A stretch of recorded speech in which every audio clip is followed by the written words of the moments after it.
thank you very much for coming to our Black Hills Information Security webcast on backdoors and breaches. So the goal of this particular hey guys, we got sorry.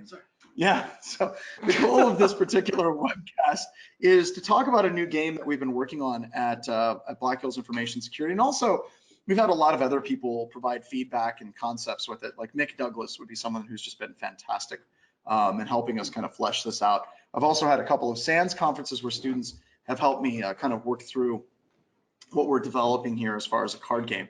So I want to mention this is brought to you by AI Hunter, of course, the threat hunting platform that we have developed at Black Hills Information Security to detect the types of attacks that we launch all the time.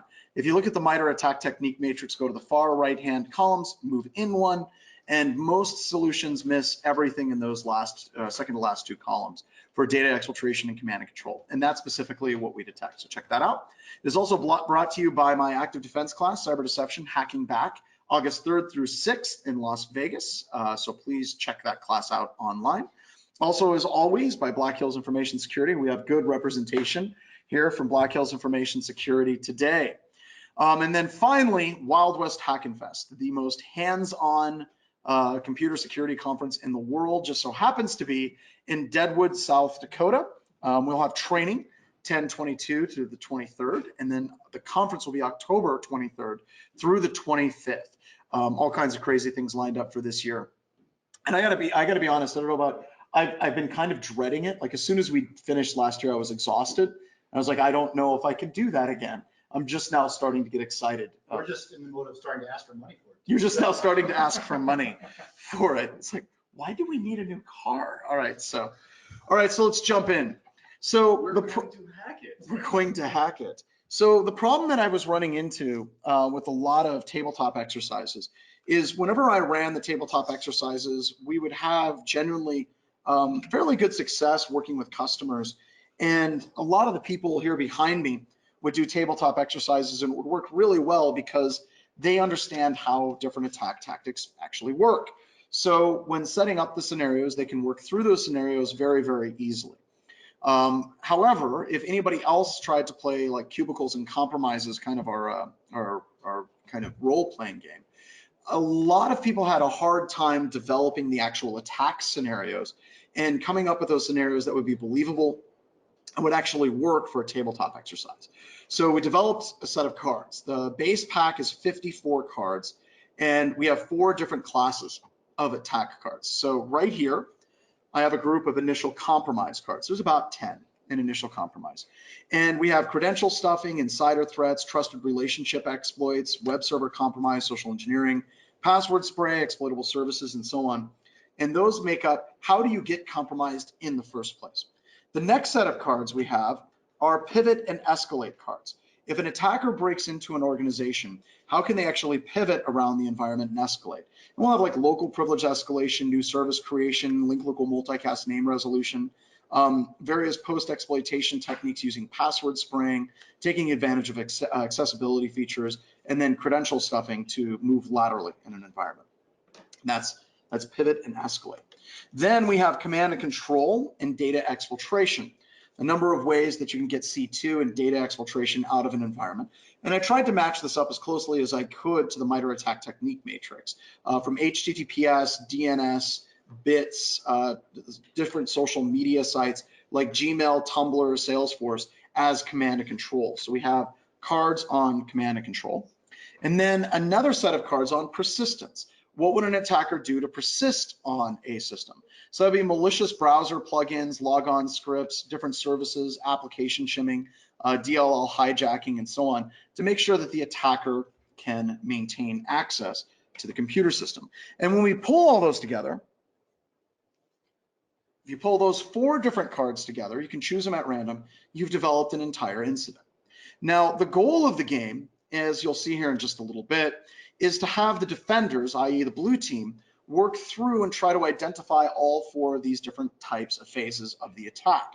The reason why we have 4 is whenever I'm playing the game with a number of different people and organizations, they tend to default to, okay, your system, it appears to be compromised, what's your next step? Unplug it. Like, okay, we unplug it. Okay, you unplugged it. We're done. Woo, we win. It's like, no. How are we going to find out if the attacker pivoted and escalated? Did they do any persistence mechanisms on the local workstation on the network? What did they do for command and control? Did they exfil any data? There's a whole bunch of questions that still need to be answered. And in order for the defending team to win, quote unquote, they have to be able to roll successfully and identify or flip over all 4 of the phases of the attack. And I know that there's more phases that you could have in the attack, but we wanted to keep it relatively simple for the purposes, shut up about the kill chain. We wanted to keep it simple for the purposes of the kill chain, as you would. So this is great. A game. Now we have to pay. Now we have to pay royalties. Way to go. Yeah, that's coming out of his paycheck. Yeah, so CJ just said now we're gonna have to pay royalties to Lockheed Martin. So it's coming out of your paycheck, sir. So those aren't the only cards that exist.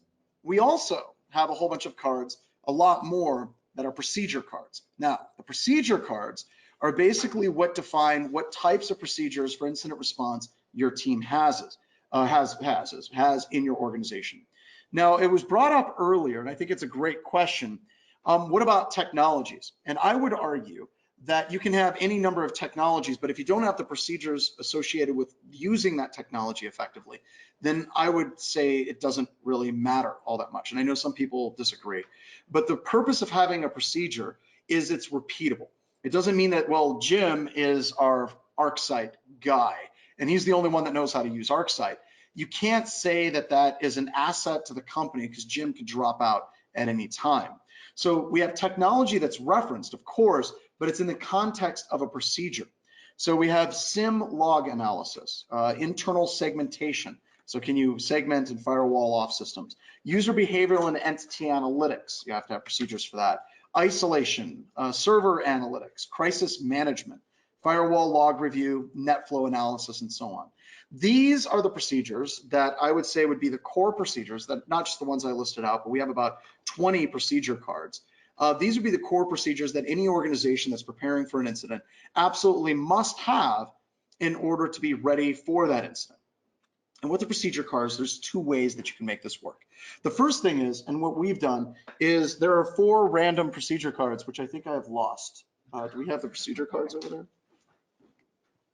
They're around here somewhere. They ran away. They ran away. All right, maybe I shuffled them. This is very back common when you can't find the procedures. This is what happens when you can't find the procedures. I know I had that SIM analysis around here somewhere. So you can get the procedure cards one of 2 ways. If you're playing the game just as a general game, you just draw 4 random procedures. And you can see how those 4 random procedures change the outcome of the game. The other thing you can do is if your organization actually has these procedures, you can get the procedure card for each procedure that your organization actually has.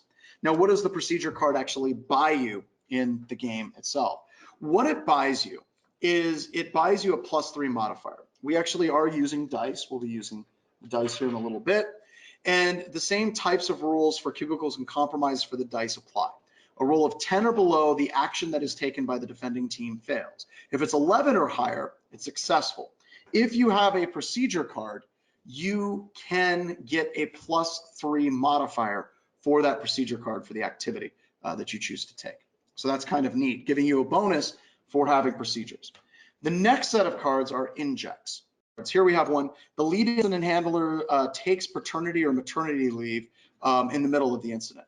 And this is helpful. Let's say I'm working an incident and Jordan is answering every question. He's clearly driving the entire conversation. I can use that inject card and then he is out of the scenario and he can't talk to the rest of the team. Another one would be the SIM analyst returns from training. Congratulations, you've got another procedure card. One of my favorites, it's a pen test. The CEO hired a pen testing firm to break in. And some of them will get you more procedure cards. For example, honeypots deployed. If you have honeypots deployed, it means that you automatically get the pivot and escalate card revealed, or you just get a new procedure card that you can work with. Some of them are just evil, like data loaded up on paste bit. Because in the middle of an incident, all of a sudden you're working an incident and now the attackers have just proved to the entire universe that they've hacked your company by loading it up on pastebin. That would be a very bad thing, as it were. So what we're going to do is we're going to go through a couple of runs of this game, and show you how the mechanics of the game actually work. Very, very similar to cubicles and compromise, and we may end up merging the two together. But the whole point of this is so it's easy for anybody to generate their own incidents. A couple of other additional notes. This is what the cards look like. These are prototype cards that we actually had Laura here at our office in Spearfish. She went through and cut all of these cards out so we could play the game today. So we're really happy that she was able to do that for us. But you can see right here, the red cards are the initial attack and compromise cards. And then for each card, you can see the D-text, right? And then we scroll down, we have a whole bunch more. Come on, scroll down. We have the pivot and escalate cards here. And we have down below the C2 and exfil cards. Oh, before that, we have the persistence cards represented. And then we have C2 and exfil are the brown cards. And then down below are the pivot and escalate cards and the procedure cards and the injects. So these are the cards that we're currently working on. And we have people from time to time that'll start asking, where can I actually get these? We're going to hand them out for free at conferences. That is the goal of coming up with this game, is so when we're at conferences, we can give you a cool deck that you can get some value out of it. I think we'll probably end up playing it at DEF CON. I think DEF CON has a room dedicated to role playing and tabletop, and hopefully we can get in there at DEF CON as well. So I want to go through kind of the layout of the cards and how these were structured. So over here, we have the initial attack and compromise card. This is just one example. And this is a phishing card. And it says the attacker sends a malicious email targeting users because users are super easy to attack. Feel free to add a narrative for CEO getting phished or maybe the help desk. That's to help the person that's being the kind of the incident master develop the narrative. The D-text of this: email filter logs, NetFlow logs, domain filtering, alert Navy, cheat sheets. So if you wanted to detect this card, if the defending team does any of these actions and rolls successfully, then this card would be turned over. The tools, we got a handful of tools: Evil, Injects, GoFish, Cred Sniper, and also some helpful links for people to learn more about these different techniques. As a learning exercise, you know, it's cool. I remember my dad used to have cards. They were identification cards for identifying airplanes and ships and tanks for the United States military and for the Russian military. And he got them whenever he was in the National Guard. So it had all these different stats for all these different types of vehicles. And I just thought they were really badass cards when I was in middle school. But it was a great way for me to learn about those different things. So this gives everyone the opportunity, if you're going through the card deck, say, I don't know what this actually means, like Kerber roasting. Attacker utilizes a feature in SPNs to extract and crack service passwords. All right, well, tools, we got get user SPN from Impacket, Hashcat for the cracking, and then a couple of different blog posts that'll help you kind of hone your skills for understanding what this particular technique actually is for pivot and escalate. If we look over here, we've got a persistent cards, malicious browser plugin. So basically, an attacker has loaded a plugin into the browser that's persistent. How would you actually check that? I mentioned Grammarly as a keylogger. And there's also Chrome backdoor as well. And then finally over here, C2 and data exfil. You can see the attackers are using Gmail, Tumblr, Salesforce, Twitter. I should, in the update, we should add in the Pandora one that's in Cobalt Strike that you were talking about. So yeah, the Pandora one is scary. So it looks like you're just streaming music. But you know, using those types of techniques for command and control and being able to detect that. And also tools like GCAT and Sneaky Creeper would be two good examples of how you can test this when you get to work. So yes, this is a game, but it's also, even if you didn't play it, you just went through and learned about all these different techniques, it would make you better. Now, I know there's people that'll look at the default set of cards and they'll be like, well, you didn't talk about this, you didn't talk about that, you need all these other techniques. We're hoping eventually we can start rolling out expansion packs. We wanted to stick with 54 cards to kind of match an existing set of cards that you would get for playing cards.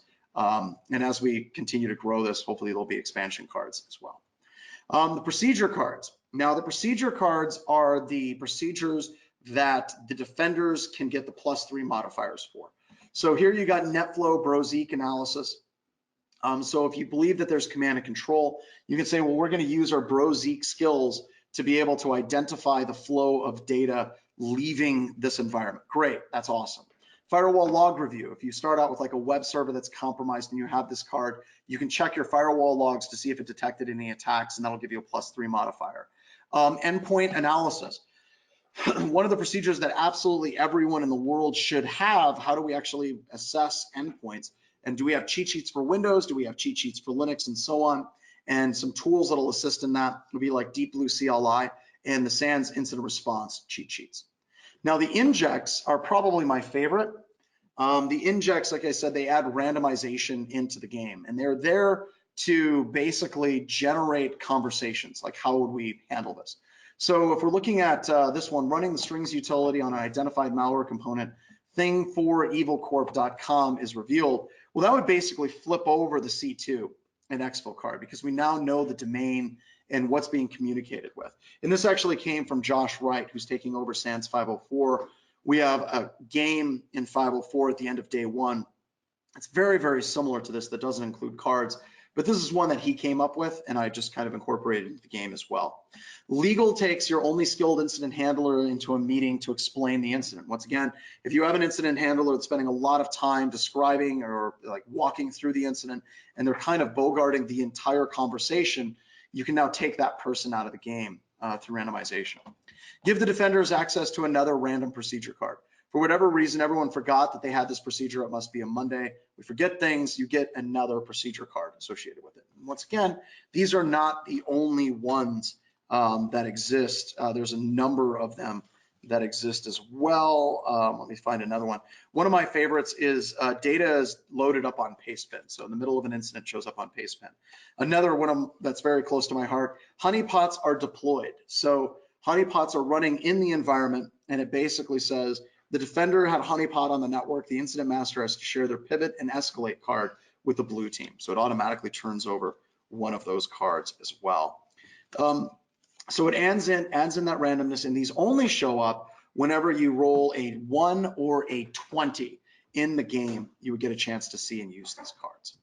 All right, so we're gonna play a game real quick. I'm gonna move the microphone over here. I'm gonna plug in the headphones to Kent, and we're gonna run through it.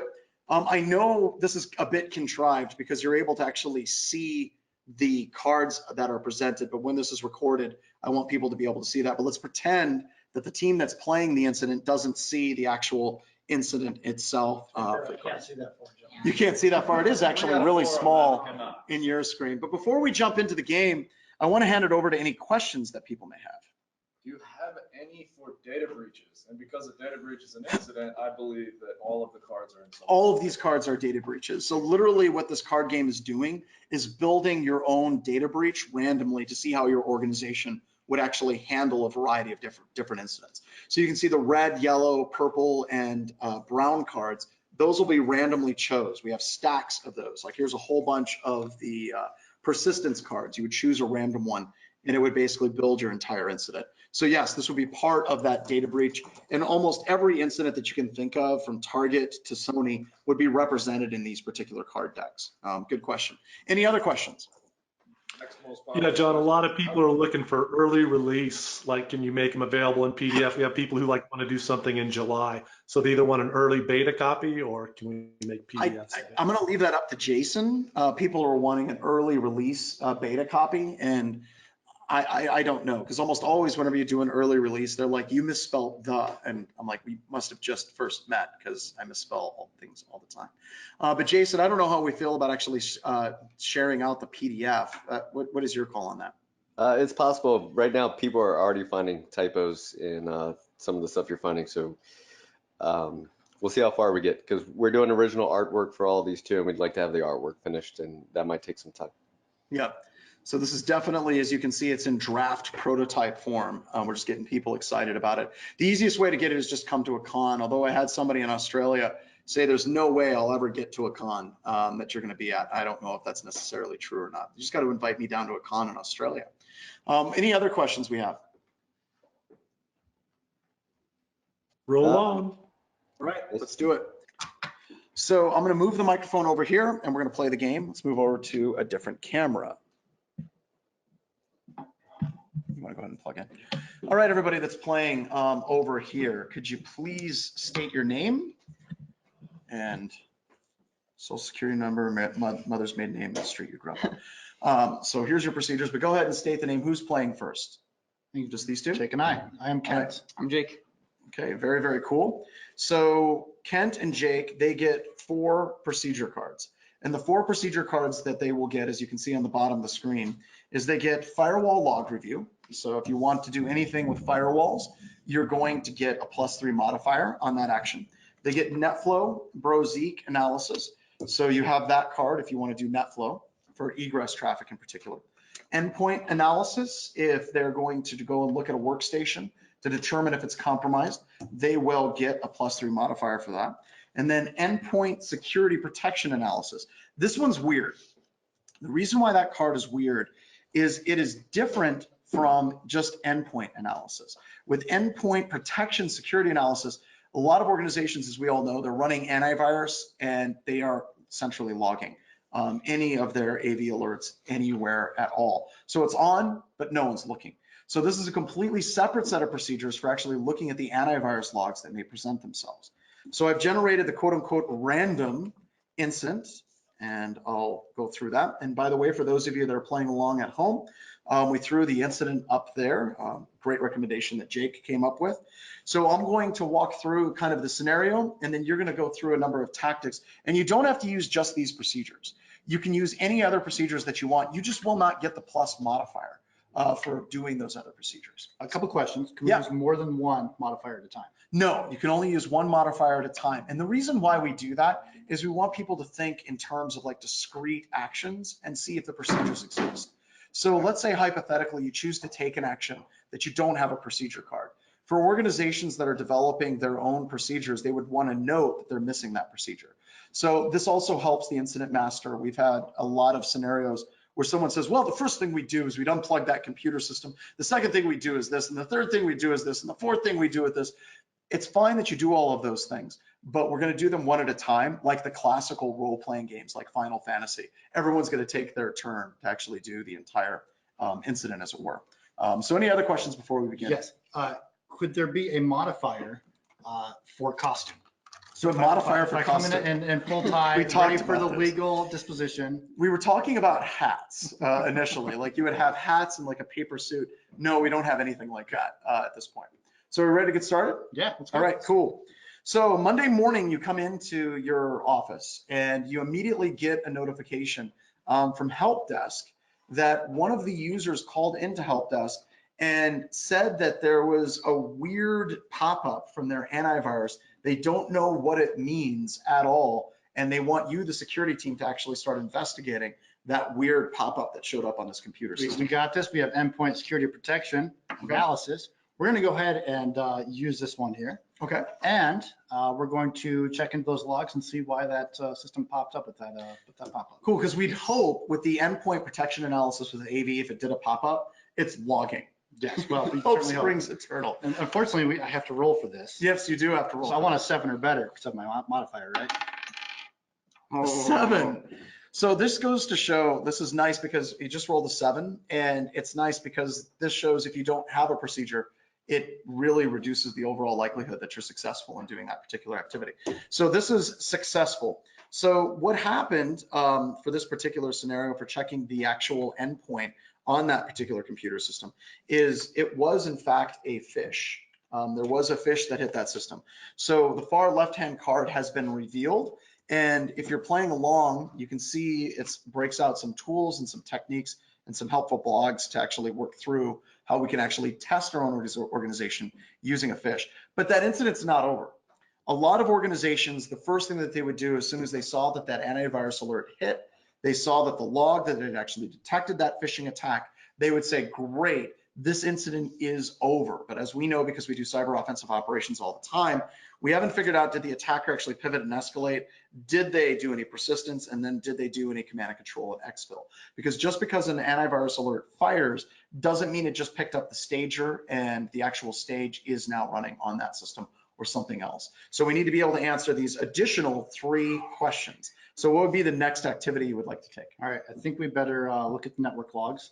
So we're going to look at the egress data that that workstation had. So you're going to do the Brozeek analysis on this particular computer system. So go ahead and roll Jake for that. 16, 17, 18, 19, not quite at 20. We haven't triggered an inject, and I'm really hoping that we generate an inject on this particular one. So this is pretty dead simple. Whenever you're running something like Bro, Zeek, or you're running Rita, it's going to pop up and say, yes, you're able to see that there was HTTP that was used to exfiltrate data out of the environment. So you now have 2 cards that you pulled over. However, we have 2 additional really frightening things. We have the persistence and we have pivot and escalate. We have not turned those cards over in the environment. So we've got to ask ourselves as incident responders, what are some additional things they did for pivot and escalating and persistence? Jake, any ideas? For the, sorry. All right, so let's, I guess, continue with the endpoint analysis. Okay, so this is different once again from the endpoint security analysis, because that's checking the AV logs. So you can see that that's 2 separate discrete things, because we're making an assumption that maybe antivirus missed something. So let's go ahead and roll on that one. No, I'm gonna roll for this one. Yeah, you've been rolling great. It's been fantastic. 8, 9, 10, 11, we got it. So with this, we have malicious service, just malware has been loaded. So somebody has actually added in a malicious service to start up. And your endpoint analysis gives you the ability of checking what should be the normal services that start on that computer system. And you're able to say, okay, this service is not normal. And of course, one of the things we do on incident response is check that service across the entire environment. But we still have pivot and persistence. This one is kind of frightening. So what are the ways that we could get persistence, not just on a workstation, but on a network as well for pivoting laterally in that environment? Well, I think we already have endpoint analysis. We've used it once to determine on the specific machine, but I think we need to look at other machines, see if anything that workstation communicated with that may now also be affected. Very cool. So we're going to check for that east to west communication. We're going to check for the system communicating with other workstations in that environment. Now, this one kind of is a pain in the butt because we don't have anything. Like we're saying firewall log review, that's probably not applicable. Some organizations have internal firewalls and that's great. NetFlow analysis might be able to detect that, but usually that's deployed as egress or ingress coming into the environment. So a card or a procedure that would be really helpful here would be like user behavioral and entity analytics, but we don't have that card. Even though that is a card in the game, it was not one of the 4 cards that you actually drew. So go ahead and roll, and let's say we're going to check for machine-to-machine communication. How are you going to check for that? Are you going to check from the logs or what? This one's Jake's roll. This one is Jake's roll. Okay.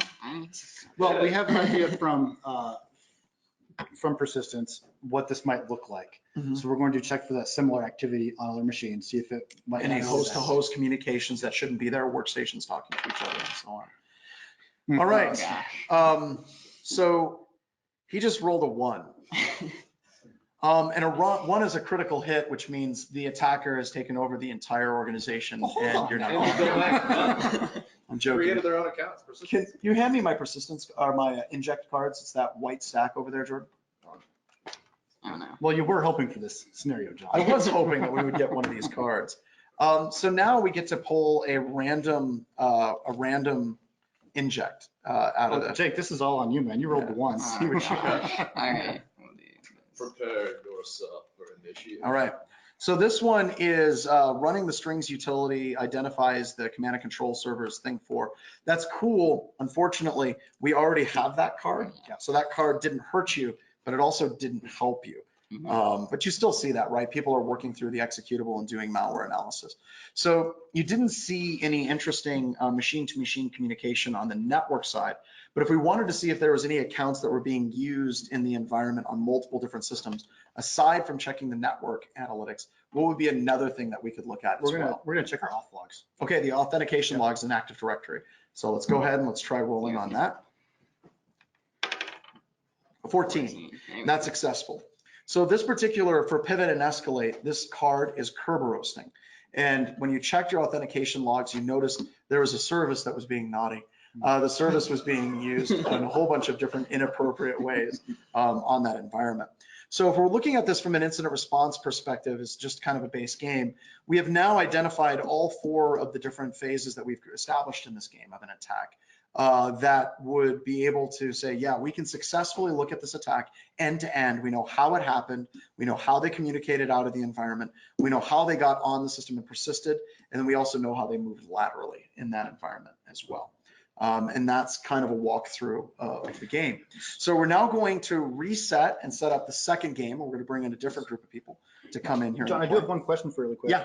You have a lot of knowledge about every one of these cards and the tools that are listed there. You can look at the tool name and know exactly what that thread is about. Mm-hmm. Do the cards kind of give that scenario so that someone that doesn't know what that means? They don't give the narrative. People have to create their own narrative. But the cool thing about the cards is if you look at the bottom, we have blog posts. So if you're trying to establish and play a game as the incident master, you can actually go to the blogs and you can read up on these different tools. You can go to the GitHub pages and learn what these tools do so that you have a much better accounting of what it is you're going into. And this is really designed as a learning aid, right? We want people to understand the technologies, the defenses that they should have in place. Because working incident response training for like over 15, 16 years now, it's very, very hard for incident responders that haven't been through an incident to think in these terms. And this ties this all together with the links and the additional information to help them get started. So I think we got to win. You guys did. You got to win. Very good job. Very good job. Huh? I am looking forward to it. All right. So I'm going to move over here and reset my cards. Hey, John. I'm going to pull my actual cards here. Yeah, Jason, go ahead. We got 2 questions before you get started. Just, I think some people were Cool. It gives me time to set up the next game. So go for it. So how do you know which procedure flipped which event card? So if you look at each of the cards, and this is something we have to clean up a little bit, but each of the cards have a detect associated with them. So the detect would be the action that would actually, we're going to rename the detect. So if you look here, detection, endpoint protection, cheat sheets, baseline review, we're going to rename those so they more tightly align with the actual procedure cards. That was something that the team came up with today over lunch that they thought would work out a little better. And then the next question, it is unclear how the dice score correlates to actions/results. So every single action that is taken, we added in the randomness of the dice. So sometimes, even if you have an amazing technology in place, that technology has been bypassed. And that's a really unfortunate, reality in computer security, that you may have user behavioral and entity analytics, but doing that doesn't necessarily mean that it's always going to fire and detect every single attack that you're going to deal with as a defender. So that's why the dice has been included, is simply to add in that randomness for each of the action. So yeah, you may have the technology, that's great, but it doesn't necessarily mean that it's always going to work. Now, the other thing that it adds in is it highlights the importance of actually having these procedures. Because if you're working through an incident and you don't have any procedures, your likelihood of doing an activity is far less if you do not have documented procedures that are repeatable procedures. So that's really the importance of the dice and how we use the dice. Does that answer the question? I believe so. Yeah. Any other questions? That's it for now.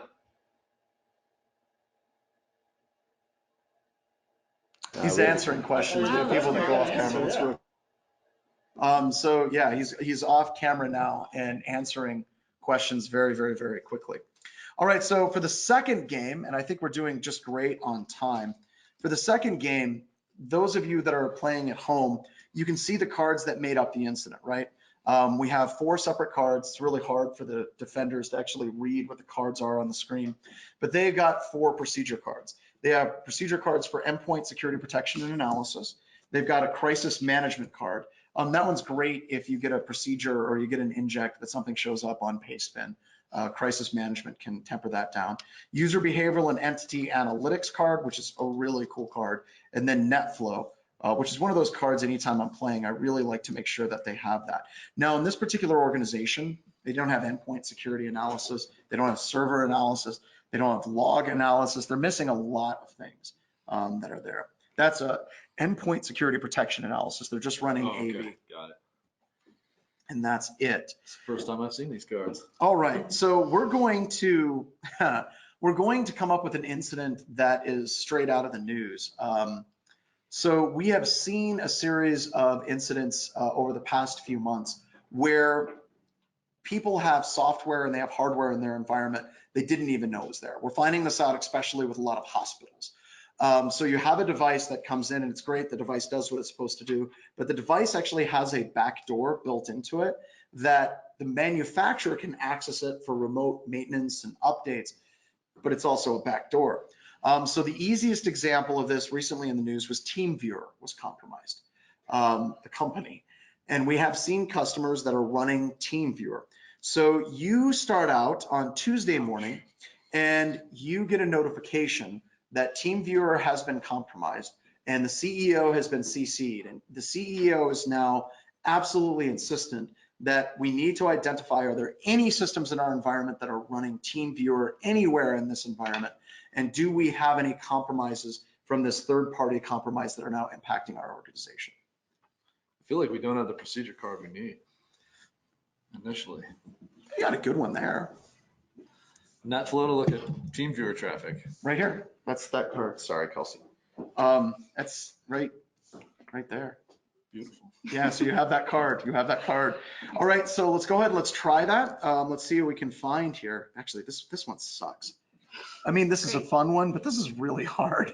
All right, so here we go. So let's go ahead and roll and see how NetFlow traffic works. I got a 2. Well, you got a 2. We didn't find. That totally didn't work. That's not how that's supposed to happen. But you got a That's +3 modifier for unfortunate. 5. Congratulations. We talked about going down in flames watching these guys roll. Yeah, well, it all depends on your roles. Now, this is one of those problems that we've actually ran into. CJ can pipe in on this. I've done these games with customers and they can't roll for their lives. I mean, they're rolling like 2s and 3s and 1s. And so, yeah, you check the NetFlow analysis and it comes up with absolutely nothing because you just found out that the way you had set up your Brozeek environment, the way it was set up was on the switch. And one of your systems administrators was moving the switch cables out of the way. Why does this sound so familiar? Because this happened this morning with Derek. And in messing with the cables, the NetFlow Brozeek server was actually not functional at all to receive those, just because sounds the cable, really familiar. Really familiar. Like It's okay. familiar. Not only did it break the Brozeek NetFlow analysis, it actually broke a webcast or podcast that the owner of the company was supposed to be on as well. So now that you know that was down for that particular time, what would be your next actions? I mean, if it was me, I'd send out a company-wide email saying, hey, is anyone using TeamViewer? Or for me, I would go check my RMM application software installations, but we don't have that process or procedure card. So we're You don't have that. You can do that. You're essentially doomed. You are, but not for the reasons that you think. But I would go look at my RMM tools application installation logs. All right, we don't have the procedures, but we're going to see what we have for applications in the environment that have been installed. So go ahead and roll that.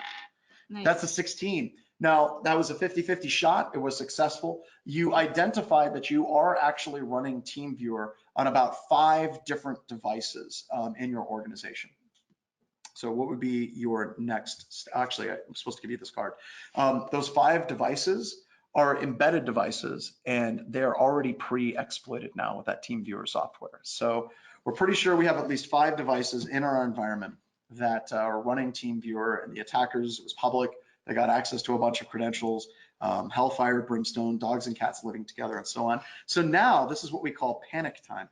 We're now pretty sure that we have those TeamViewer devices and compromised assets in the inside of our environment. Do we have a timeline understanding of this incident? How, is our IT team expressing response appropriately, or did it happen 2 weeks ago? At this particular point, what I would do is just make that crap up on the fly. I would basically say, wait, what? That's, you're like, what? Our fearless leader making things up on the fly?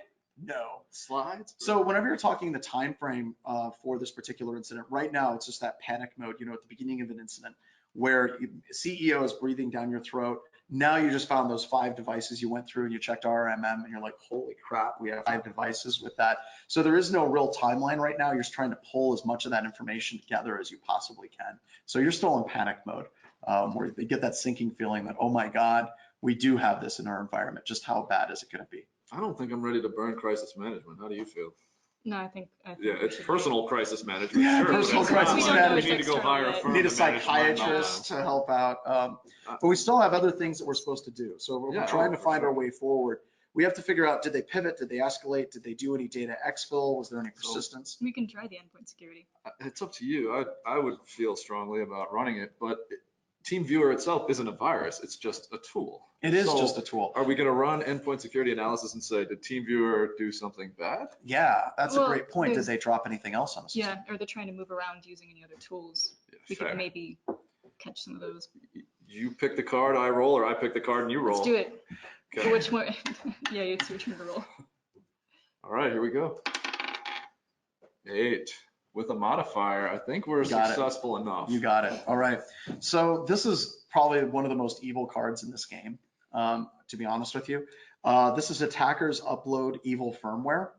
And basically network cards, video cards, BIOS, UEFI, all of these are very low in the hardware itself, and they can be updated with evil. Yeah, I know. That's I'm just sitting here curious, like, what about GPUs? Could you just like yeah. burn the firmware on a GPU? You that runs can, into absolutely. crack Rigo passwords? Truzzi did some stuff like that years ago. And there's also a paper creating and detecting PCI rootkits by Litchfield, long time ago.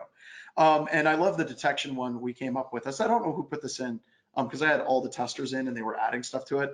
Endpoint protection and prayers to an engaged and merciful God. So Merciful or merciless? no, Hey, John. detection. Yeah. Tell Jordan sometimes your only purpose in life is to serve as an example to others. Sometimes CJ wanted me to let you know that sometimes your only purpose in life is you're there to serve as an example to others. So that works out well. So now we have those two cards, right? So we still have additional, C2 and exfil. And that goes to what you were saying. Sometimes attackers, whenever you gain access in one way, you'll set up alternate ways of trying to set up persistence access or pulling data off in a different way. So we still have those cards for C2 and exfil and pivot and escalate. So what would be the action that you would try to take for both of these activities? Have we used this yet? We have not, and That's I a think good that's the card. right card. All right. I love this card. But User I'm gonna behavior have you limit. roll this Yep. one. All right. So I've got a question for you guys as testers and setting stuff up all the time. We have customers all the time that complain about user behavioral and entity analytics, and they always talk about it, false positives. I personally look at it as it takes tuning, because you're going to have a lot of service accounts and admin accounts that'll be doing things. Do you see it generating a lot of false positives in our customer environments, or is it just a lack of tuning? Yeah, not just our environments, right? When we ran endpoint analytics, used to be a different name, but Yeah. it was so noisy. Yeah. There was so much stuff. And I mean, imagine a single DC on a network. How many authentication events do you get there? Yeah. Right? How do you sort out a matchstick from a stack of matches? And I think when we walked through the detection and the next attack tactics that's coming out, we like using logon tracer because it maps the entire environment, and we can sort on who's logged into the most systems and work down that way. Or who tried to log into the most systems? Yep. But it's still work, right? And there's still tuning that has to happen, because even in our environment, the white noise account is generating a tremendous amount of white noise. Yeah, which is what it exactly does. So let's go ahead and let's do user behavioral and entity analytics, and let's see if we can get this card, the pivot and escalate card. 10. No, that Well, failed. 7 plus. Greater than. Greater than 10. All right. Yeah, it's greater than 10. And I actually gave them, I screwed up with basic adding on their first roll. So that did not work in this environment. The user behavioral and entity analytics, as soon as you got into it, you did have procedures, but it's exactly as Jordan said. There was like 400 different accounts that were logged into multiple different systems. It just looked like it had not been tuned. It had not been refined.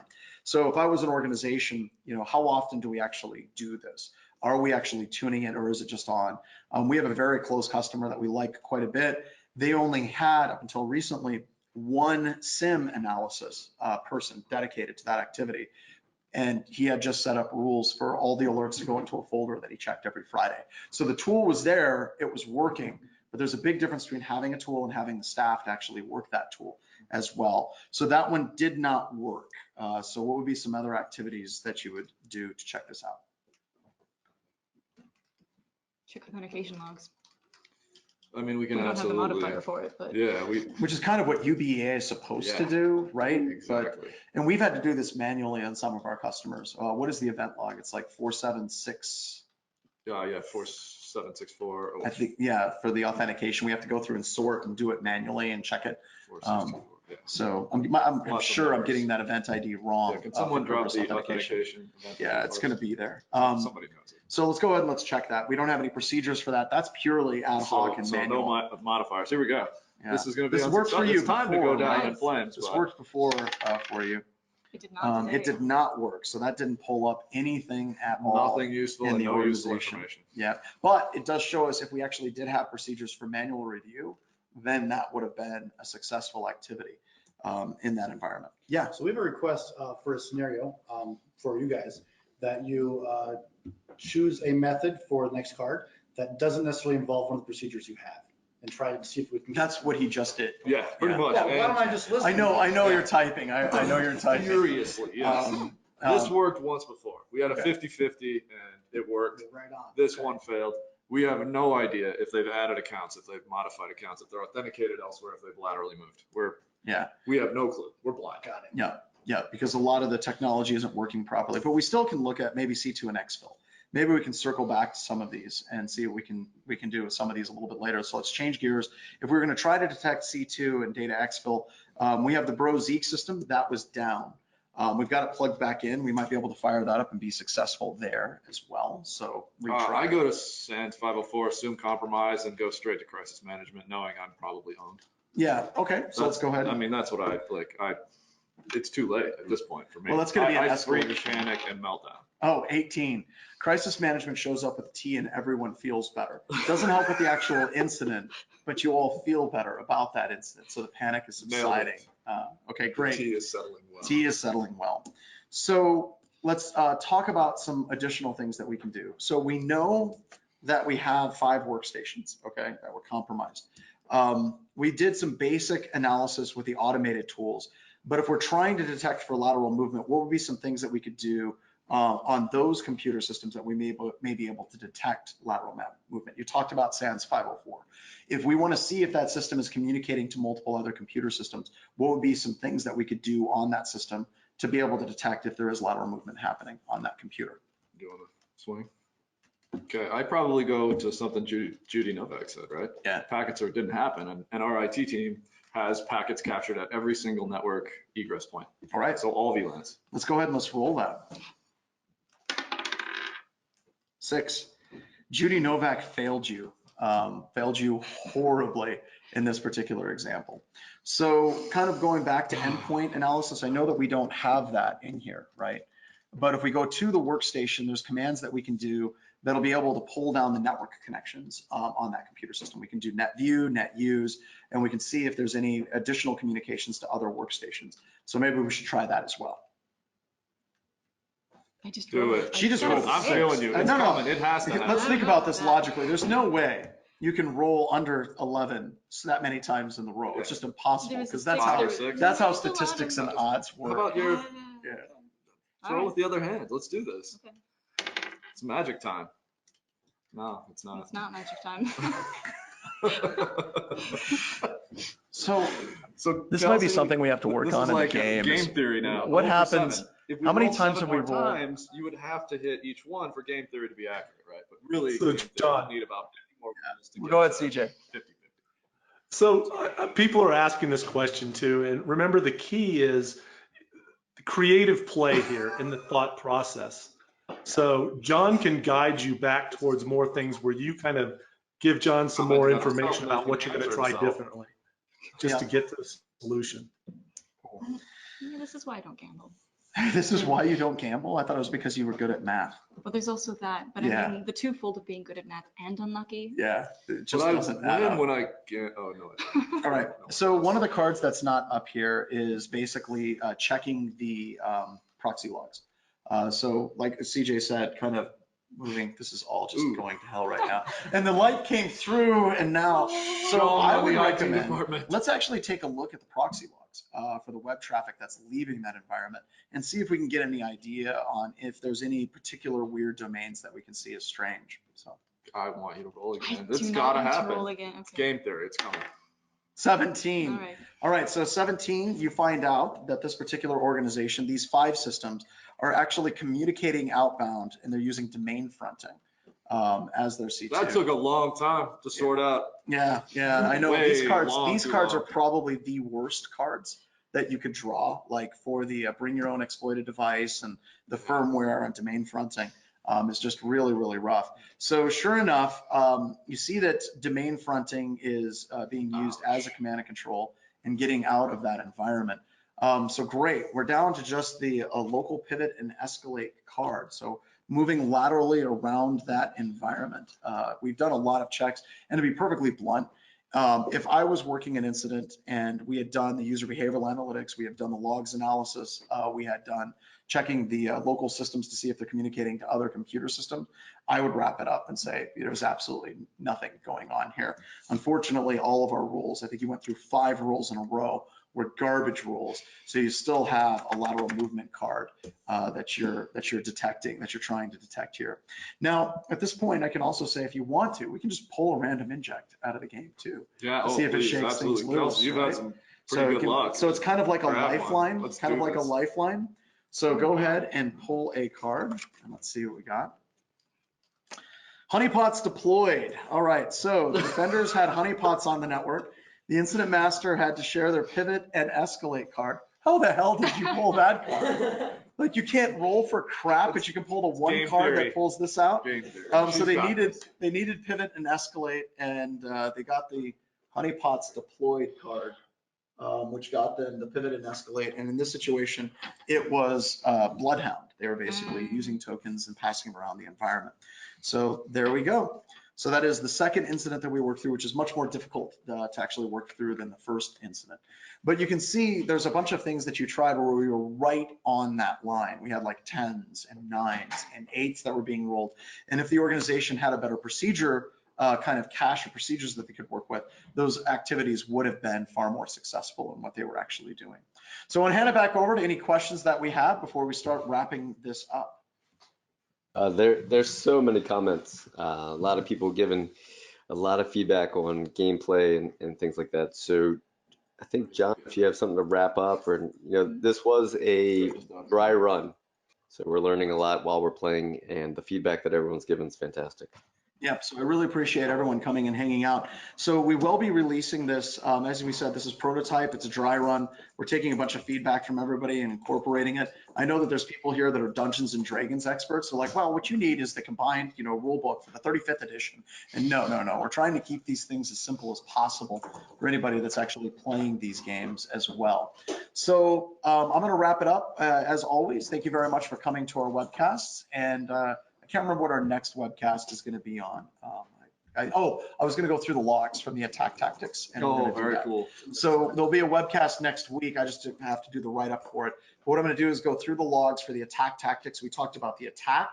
We talked about the defense. We have the logs from that attack, and we're going to show you what the logs actually look like. And we're going to release those logs to the public so everyone can play along with us for the log analysis. So it'll be a lot of fun.